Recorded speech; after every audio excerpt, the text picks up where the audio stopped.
Hey guys, it's Captain Harris, and we are back for We'll Be Back, Megadeth's new song. We're both very in tune with the times. So Megadeth just put out their first new single in 6 years. Yeah, 6 years since the Dystopia time. So Megadeth was my second favorite band back in high school. I listened to them so much. I always loved to go to their concerts. And then I just sort of fell off the bandwagon for them once 13 came out. And I was like, okay, not the best. And then Super Collider came out, and I just fell off, being a fan for them. So It's a similar story for me Yeah. because I first saw them when they were on the road supporting Endgame, and at the time that was the craziest metal show I'd ever seen, and I was so looking forward to the next album. They released Sudden Death for Guitar Hero. I was like, oh my god, this band is going to kill it with the next album. And then they did 13, and I was like, sounds like they're trying to write for the radio. And then we got Super Collider, which they tuned down, and again they were trying to write for the radio. And we finally got Dystopia. which was good, but it wasn't enough to bring me back in. But hearing this song, We'll Be Back Today, was enough to pique my interest. I am into it. What about you? I kind of love it. And, I'm that type of fan that will overanalyze a new song a little bit.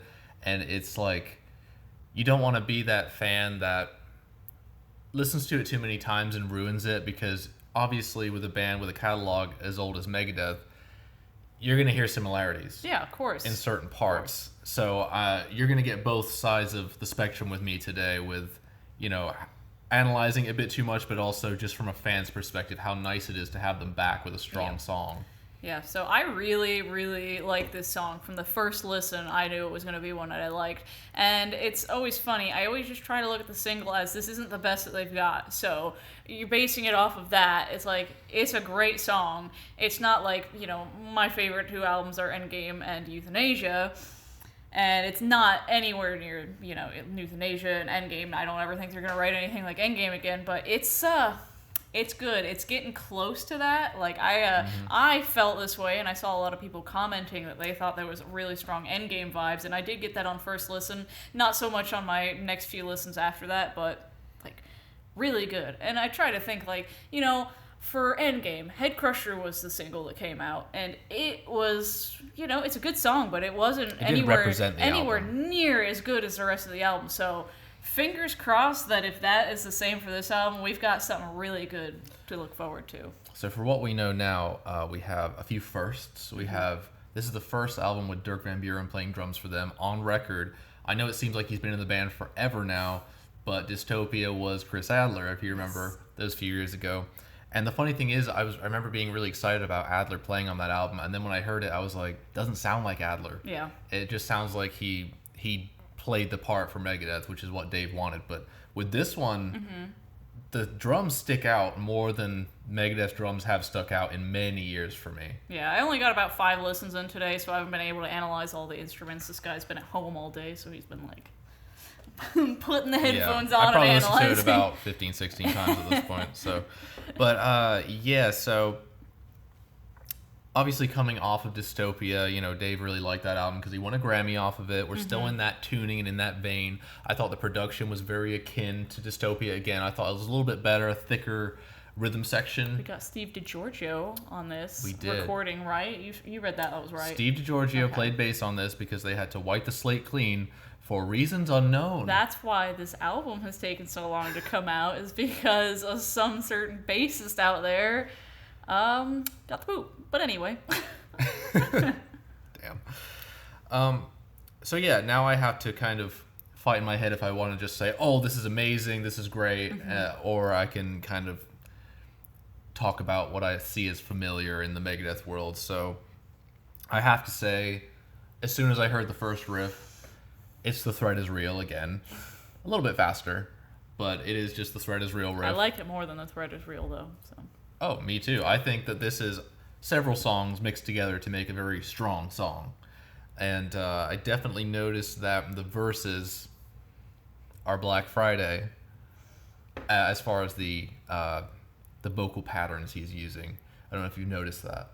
No, I told you I only listened to it about 5 times and I was working, so I wasn't like sitting there writing my notes like you. Well, let me, I'm not going to sing it, but I will talk the vocal pattern of verse 4 of We'll Be Back, and then I'll compare it to a certain song from 1986. So let's go and look at the lyrics on verse 4 for We'll Be Back and compare it to Black Friday. I'm testing sadistic, a deity of war, with struck body bags, and I'm packing the morgue. No time for remorse over one claim remains. It's just brought to a chest and it's circling the drain. Okay, now let's go to the first verse of Black Friday. Killer, intruder, homicidal man. If you see me coming, run as fast as you can. A bloodthirsty demon who's stalking the street.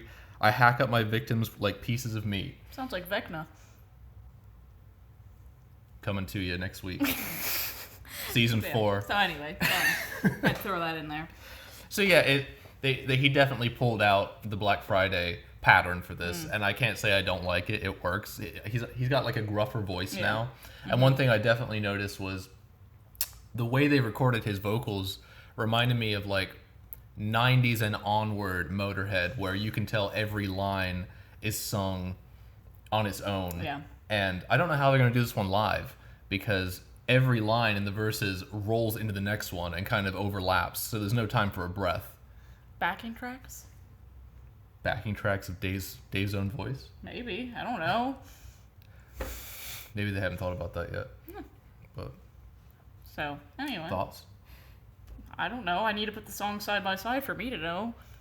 Okay. Like I said, I can't even think of that line in the song and where it is because I've only heard it a couple times. Well, it's the pattern.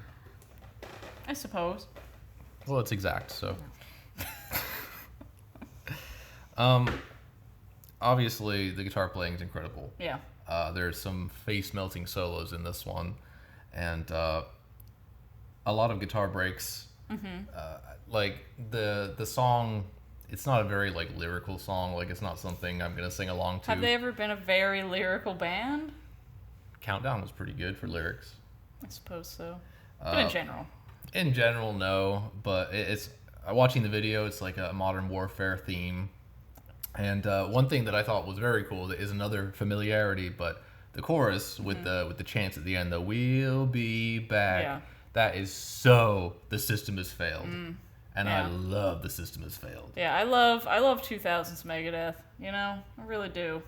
Yeah, and again, going back to Endgame, this song, I can't pick out anything that is like this part is like this song in Endgame, but it just has these kind of This Day We Fight vibes, especially with all the guitar solos and just how fast it is and everything. I love the bit when it pauses and starts chugging. Oh, that's my favorite part of the song. And it's funny that they do that with this and not on Dystopia, because that part is like Lamb of God Yeah. to me. So, but yeah, super heavy. Like, and I'm not one to say that just tuning down equals heaviness. Like, Yeah. to me, Endgame is heavy as shit, and that's just straight E standard. As I said, it's my favorite Megadeth album. And I would say Euthanasia, but I just, like, I grew up as a young metalhead with Endgame being their newest album, and that was, like, set the standard. That's why I'm so excited that, like, Lomenzo's back in the band, and he was in the music video. So Yeah, I mean, that's another reason why it took so long to They had to, get like, stuff out. They yeah. had to reshoot videos. I'm sure. I don't know if they had video shot back when all that happened, but I'm sure that if they did, they had to go take the time to reshoot stuff and take new band photos and Yeah.